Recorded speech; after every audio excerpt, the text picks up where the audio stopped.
Kanta movie, written and directed by Selvamani Selvaraj, and the casting of Dulquer Salman, Bhagyashree Bose, Samudrakani and Rana Daggubati. చూసి చెప్పడానికి ఈ time అయింది. ఈ మధ్యలో ఎన్నో మాటలు. ఒకరు పెర్ఫార్మెన్స్ బాగుందని, కొంతమంది యావరేజ్ అని, కొంతమంది అంతేం లేదని, కొంతమంది సూపర్ మూవీ అని. మరి నేనేమంటానంటే కంప్లీట్ రివ్యూ చూడండి, చూశాక మీకే అర్థమవుతుంది. కంప్లీట్ మూవీ అయ్యాక ఈ షార్ట్ చూసా, ఇన్స్పైర్డ్ బై వర్క్స్ అని అంటున్నారు కదా, వాటి గురించి చూద్దామని చూస్తే ప్రతి ఒక్కరి గురించి మామూలుగా లేదు.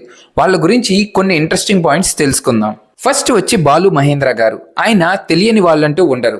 ఉంటారంటే గుర్తు చేస్తా. నిరీక్షణ, వసంత కోకిల, సతీ లీలావతి. ఇప్పుడు గుర్తుకు వచ్చారా? బాలు మహేంద్ర గారు cameraman come director cum writer. ఆయన మ్యాక్సిమం న్యాచురల్ లైట్సే ఎక్కువ ప్రిఫర్ చేస్తారంట. అండ్ మూవీలో సైలెన్స్ని డైలాగ్గా యూజ్ చేసే టాప్ డైరెక్టర్స్లో ఒకరు. అండ్ ఆ చైల్డ్ క్యారెక్టర్స్ ఎమోషనల్ని హ్యాండిల్ చేయడంలో లెజెండ్. సెకండ్ బాలా పళనిస్వామి. బాలా అంటారు, శివపుత్రుడు, వాడు వీడు, పరదేశి. ఇప్పుడు గుర్తుకు వచ్చారా? కొత్తగా చెప్పక్కర్లా, కంప్లీట్ రియలిస్టిక్గా తీస్తారు. ఆ క్యారెక్టర్లో కంప్లీట్గా ఉండేలా చేస్తారు. అండ్ సెట్స్లో కంఫర్ట్ని అసలు ఎంకరేజ్ చేయరంట.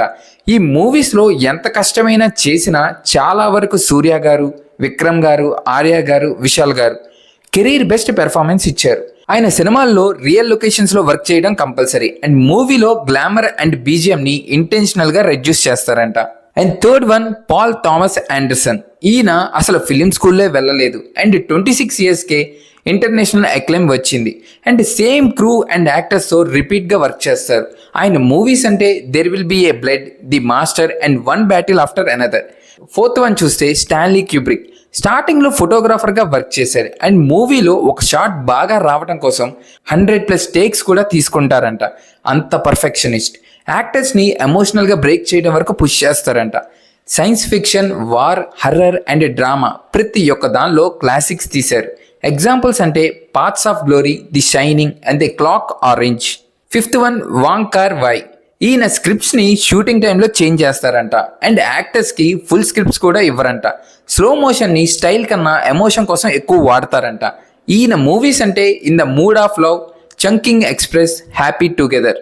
ఇంకా మూవీలోకి వచ్చేద్దాం. The first shot of the movie Shawshank Redemption or Leonardo DiCaprio గారి మూవీ మర్డర్ మిస్టరీ ఫైనల్లో కాదని తెలిసిద్ది. టైంకి పేరు గుర్తు రావట్లేదు, కానీ మీకు గుర్తుకు వస్తే కమెంట్ సెక్షన్లో పెట్టండి. ఆ ఫస్ట్ షాట్ చూడగానే హాలీవుడ్ స్టైల్లో చూపించారనిపించింది. ఇక ఇమీడియట్గా మూవీ గురించి డిస్కషన్ స్టార్ట్ అయింది. నార్మల్ ఆడియన్స్ అయినా, సినిమా ఫీల్డ్ అంటే ఇంట్రెస్ట్ ఉన్న వాళ్ళైనా అసలు అందులో ఏం జరుగుతుందని ఇంట్రెస్ట్ ప్రతి ఒక్కరికి ఉంటుంది. అందుకే మనం ఇలాంటి మూవీస్ ఎన్ని చూసినా అవి హిట్ అయినా ఫెయిల్ అయినా ఆ సీన్స్ బాగాలేదని ఎవరు చెప్పరు. మరి డైరెక్టర్ గారు కూడా అలాంటి పాయింట్ తీసుకొని ఫస్ట్ ఇంప్రెషన్ కొట్టేశారు. ఇక ఆ నెక్స్ట్ చూసుకుంటే సినిమాని స్మూత్గా తీసుకెళ్తే ఏం బాగుంటుంది, అందులో ఇంకొంచెం ఎక్స్ట్రా మసాలా యాడ్ చేద్దాం అనుకున్నారు. ఒక క్లాష్ అనేది క్రియేట్ చేశారు హీరోకి డైరెక్టర్కి మధ్య. ఆ క్లాష్ అనేది కంప్లీట్ ఇంట్రెస్టింగ్గా ఉంటుంది. ఇప్పుడు హీరోయిన్ ఎటు సైడ్ ఉంటుంది అనే పాయింట్తో హీరోయిన్ని ఆడియన్స్లా క్రియేట్ చేసి డౌట్స్ అన్నీ అడిగిస్తారు. అసలు హీరో పాయింట్ ఆఫ్ వ్యూ ఏంటి, డైరెక్టర్ పాయింట్ ఆఫ్ వ్యూ ఏంటి, ఎందుకు ఇలా ఉన్నారు, ఏ ఎమోషన్ వల్ల వీళ్ళు ఇలా ఉన్నారని ప్రతి ఒక్క సీన్ని ఇంట్రెస్టింగ్గా క్రియేట్ చేశారు. ఇది ఒక సైడ్ ప్యారలల్గా వెళ్తే ఇంకో side movie shooting, old style movie ఫీల్ని మళ్ళీ రీక్రియేట్ చేశారు. Old films in rich presentation అని చెప్పచ్చు. ఆ టైంలోని ఫిలింని ఈ టైంలో తీస్తే ఎలా ఉంటుందనేది చూపించారు. అండ్ ఒక సీన్లో నార్మల్గా ఒక ఫిలిం ఎండ్ అయితే ఎలా ఉంటుంది, అట్ ద సేమ్ టైం రియల్గా ఆ సిచ్యువేషన్ ఎలా ఉంటుంది అనేది డైరెక్టర్ బాగా ప్రజెంట్ చేశారు. ఇవన్నీ బాగోడానికి రీజన్స్ అంటే చాలానే ఉన్నాయి. అవి చూద్దాం. First cinematography. పెట్టే షార్ట్స్ కానీ యూజ్ చేసిన కలర్స్ అండ్ లైటింగ్స్ ప్రతి ఒక్కటి టాప్ నాచ్ ఉంటాయి. అండ్ ఆ బ్యాక్గ్రౌండ్ స్కోర్, ఒక షాట్లో జస్ట్ ఒక సైడ్ నుండి ఇంకో సైడ్ వచ్చిన షాట్కి బీజిఎం చేంజ్ అవుతుంది. అండ్ ఆ ఆర్ట్ వర్క్ అయితే లిమిటెడ్ లొకేషన్స్ తీసుకొని అసలు ఎక్కడ మచ్చ కనపడకుండా చూసుకున్నారు. ఇన్ని చెప్పి మెయిన్ చెప్పడం మర్చిపోయా, పెర్ఫార్మెన్స్. డుల్కర్ సల్మాన్ గారు, భాగ్యశ్రీ బోస్ గారు, సముద్రకాని గారు అండ్ రానా గారు కళ్ళు మూసుకొని ప్రతి ఒక్కరికి అవార్డు ఇచ్చేయచ్చు. అలా ఉంటుంది ప్రతి ఒక్కరి పెర్ఫార్మెన్స్. అంతా బాగానే ఉంది కదా అంటే చెప్తా. ఇప్పుడు కంప్లీట్ మూవీ ఒకే టైప్ వెళ్ళుంటే ఓకే, బట్ ఒక టైంలో సెకండ్ టైప్ స్టార్ట్ చేస్తారు. అది కొంత టైం వరకు ఓకే, కానీ కొంచెం స్లోగా మూవ్ అవుతున్న ఫీల్ వస్తుంది.